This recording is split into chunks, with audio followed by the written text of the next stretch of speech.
You know what's funny? People always say you'll be remembered for the things you build, but they never mention how fast your name gets erased once someone else steps on the foundation you laid for them. My name is Eileen Thompson. I'm 73 years old, and if you've ever passed through Savannah, Georgia, there's a good chance you've walked by my antique store, Thompson's Heirlooms. You might have even stepped inside, smelled the old wood, touched the worn brass handles on the cabinets. People say it feels like stepping into memory. That's because it is. Mine. I built that store from the bones of my grandparents' barn. After my husband died, I turned grief into grit, sold our wedding china to lease my first showroom space. My son, Travis, was 9 then. I used to let him nap under the sales counter on a folded blanket. He'd listen to me bargain with collectors, fix broken chairs with one hand while I made his lunch with the other. I never took a loan, never asked anyone for anything. Every cent went into the shop or into Travis's future. When he got into NYU for his MBA, I sold the 1920s French dresser that took me 2 years to acquire, just to cover his spring semester. He never asked me to. He just expected it. And I gave it. Because that's what mothers do. Even after the arthritis set in, I kept working. My knees ached, my spine curved, but I still opened the shop every day. When Travis moved back to town to help run the business, I gave him the upstairs apartment rent-free, let him use my connections, my inventory, even the shop name. He said we were building a legacy, but somewhere along the line, I stopped being part of that vision. I became a piece of the past he didn't want to display. Still, I stayed quiet. I kept showing up. That's the part of a revenge story people never talk about. The years you wait, doing everything right, thinking your loyalty will mean something when it matters. And I did wait. Until the day Travis told me, plainly and without shame, "Mom, I don't want you at the wedding. You're in a wheelchair. It'll ruin the image." That's when the waiting stopped. But that part comes later. For now, just know this. Everything Travis had ever stood on, I built it. Every client he closed, every contract he bragged about, every antique in his rebranded store, that was me. And someday, he was going to find out what happens when the person you erased still owns the pen. The call came on a Wednesday. I remember because I had just finished folding June's peach tablecloths. She dropped them off after a flea market sale, and I was about to brew my second cup of tea. The sun was coming through the kitchen window the way it used to when Travis was little, warm, familiar, almost kind. Then my phone rang. "Hey, Mom." His voice had that clipped business tone he uses when he's delivering news that's already been decided. "So, listen, I talked with Lila, and we've both agreed it's probably best if you don't come to the wedding." I didn't say anything. I thought maybe I'd misheard, or maybe there was a joke coming. But he kept going. I mean, with the wheelchair and everything, it's just not really the image we're going for, you know? There's going to be media, a live stream, guests from the firm. It might make people uncomfortable. I still didn't speak. He cleared his throat. "It's not personal. It's just branding." Branding. The same boy who once sobbed because a neighborhood kid called me old when I picked him up from school was now embarrassed to let people see me in a wheelchair. At his wedding. Branding. I clicked the call off without a word, sat there with the phone in my lap, hands trembling, not from the stroke, but from something colder, something deeper, a kind of quiet that takes years to build. If you're still watching, let me ask you something. Have you ever poured your whole soul into someone only to have them tell you, flat out, that you no longer fit into the picture they're painting of their future? Drop a comment if that's ever happened to you, because that kind of heartbreak, it's not loud, it's silent, and it doesn't leave bruises, just empty rooms. Back to the kitchen. June walked in 10 minutes later carrying a fresh basket of linen. She saw my face and didn't ask. Just set it down, walked over, and rested a hand on my shoulder. I nodded toward the trash can. Inside was the wedding invitation. She didn't ask why it was there. She just walked over and pushed it deeper. That night, I stared at the ceiling for 3 hours straight, not crying, not fuming, just realizing. Travis hadn't just uninvited me, he'd erased me. And I finally understood. This wasn't just about a wedding. This was about what happens when someone denies the very hands that built their life. After that call, I didn't step foot in the shop again. Not once. Not to check the register. Not to adjust the window display. Not even when one of the neighbors said someone had rearranged the whole front room to make it more modern. I just nodded, smiled politely, and folded my hands. I had given the keys to Travis 6 months earlier. Temporarily, I told myself, just to let him get the feel of things. He moved in fast, not just physically, but like a tide rising. Quiet, swallowing everything. I didn't see it at first because I didn't want to. The first thing he did was paint over the back wall. Deep navy, no more warm cream.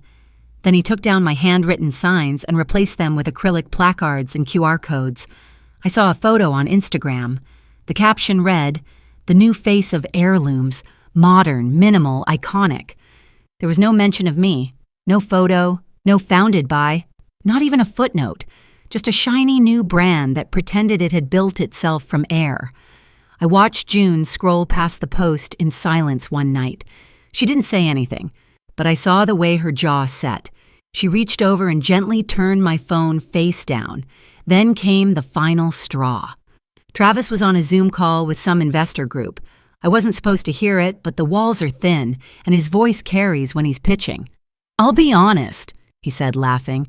"My mom's not really involved anymore. She just kind of exists. You know how it is with that generation."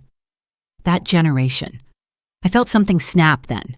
Not anger, not heartbreak, just the last fraying thread of illusion, the one I'd been clutching for too long, the idea that if I waited long enough, gave quietly enough, loved hard enough, he'd remember. But the truth is, Travis hadn't just replaced me. He had rewritten me, like I was a dusty relic tucked in a back room somewhere, something people glance at politely, then walk past, and I let him. That night, I opened the drawer under my bed. Inside was a file folder I hadn't touched in years. Succession planning. Still had his name on it. Still had my initials on every page. I closed it slowly, then reached for a pen. If he wanted to build a world without me, he was going to learn what it meant to stand without foundation. It happened on a Tuesday. No drama, no lightning bolt, just the soft sound of June pulling open a drawer and quietly sorting through receipts like she'd done it 100 times before. I was sitting by the kitchen window, watching the trees sway in that slow Georgia way, when I realized June never once asked what she was owed. She just kept showing up. Every week since the accident, she'd brought groceries, cleaned the storage bins, restocked the tea. She never posted about it, never sighed while doing it. She just stayed, and not out of pity, but out of something quieter, steadier. That's when it clicked. Travis, for all his polish and talk of legacy, hadn't lifted a single box, hadn't swept a single floor, hadn't once asked how I was holding up since the stroke. He called twice, brought a set of throw pillows the week after I came home and said they'd brighten the room. That was it. But June? She came every Tuesday, with soup, with sustenance, with presents. One evening, as we were folding linen napkins from a vintage estate sale, I asked her, "Do you ever feel strange, being here, like it's not yours to carry?" She looked up, steady. It feels more mine now than it ever felt his. We didn't say anything else. We didn't need to. Later that night, I reached under the bed and pulled out the folder, the same one I'd opened before. This time, I didn't just stare at it. I opened it wide. Inside was the original draft of my will, Travis as the heir, 100% of the business, property, accounts, my signature on every page. I stared at it, hands still trembling, but not from age, from clarity. I tore it straight down the middle. Then I looked at June, who had quietly sat across from me. She didn't gasp, didn't cheer, she just waited. I slid a blank form toward her.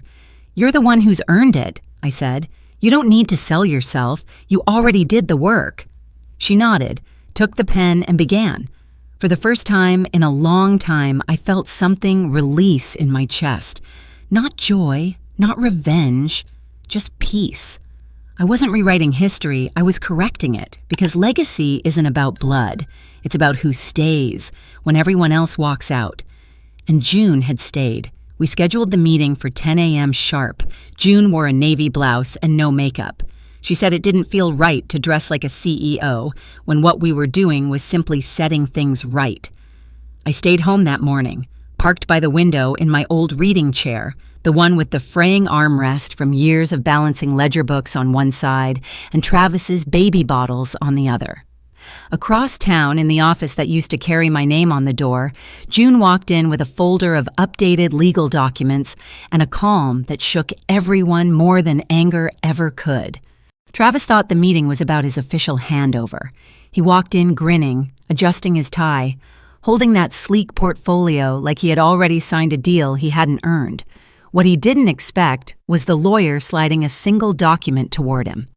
"Before we begin," the attorney said, "we'll need your signature here, terminating your temporary management role. As of today, the full rights and ownership of Thompson's heirlooms officially transfer to Ms. June Walker." Travis blinked. "Wait, what?"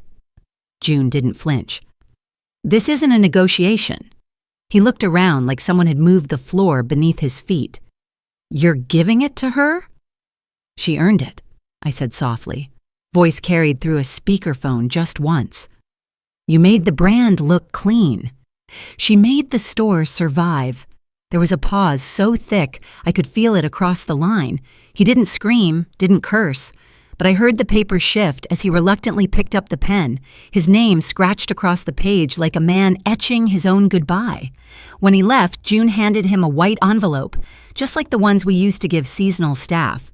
Inside, his final month's salary, $2,600. He didn't open it, didn't say a word. Back at home, I watched the sunlight dance across the windows of the little antique desk I'd once refinished by hand. That desk would stay in the store. My name wouldn't be on the sign anymore, but the wood would remember, and that was enough. I didn't make a speech, didn't post a farewell. I just sat still, holding a warm mug of tea, and let the silence do what silence does best. Carry the weight of truth. Travis left thinking I was no longer useful. What he didn't realize was I didn't need to be seen to still hold the power. The store looked different under June's hands, brighter, steadier, but the soul stayed the same. She kept the original register, the old cash drawer that still stuck on the third pull. She moved my father's brass clock to the front window and left the tiny scratch I'd once made on its glass untouched. "It's part of the story," she said. I just nodded. Travis didn't come back after signing the documents, but one day, about 3 weeks later, I saw him across the street, standing outside, staring through the window like a stranger peeking into a memory that no longer belonged to him. He didn't come in, just stood there a few minutes, then left, and I let him. Some losses don't need confrontation. Some absences speak for themselves. June didn't gloat. She didn't mention him. She just kept the books balanced, kept the customers returning, and kept the floors clean. She made it work, without praise, without expectation. One evening, while we were sitting at the back counter folding old fabric swatches, I turned to her and said, "You know I never gave you the business to hurt him, right?" She looked at me. "I know. You gave it to the person who stayed."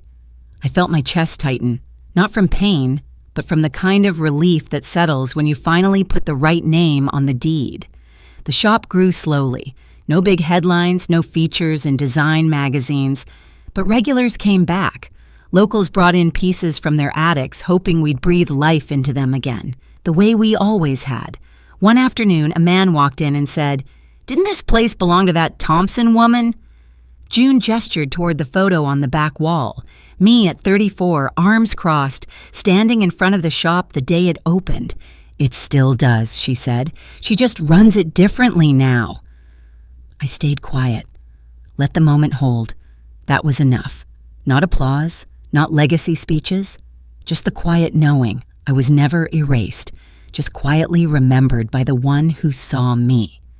And now, if you're still with me, tell me this. Have you ever been the one who stayed when someone else turned their back? Drop a comment if this story hit close to home. I read every single one. And if no one's told you lately, you were never invisible. You were holding it all together.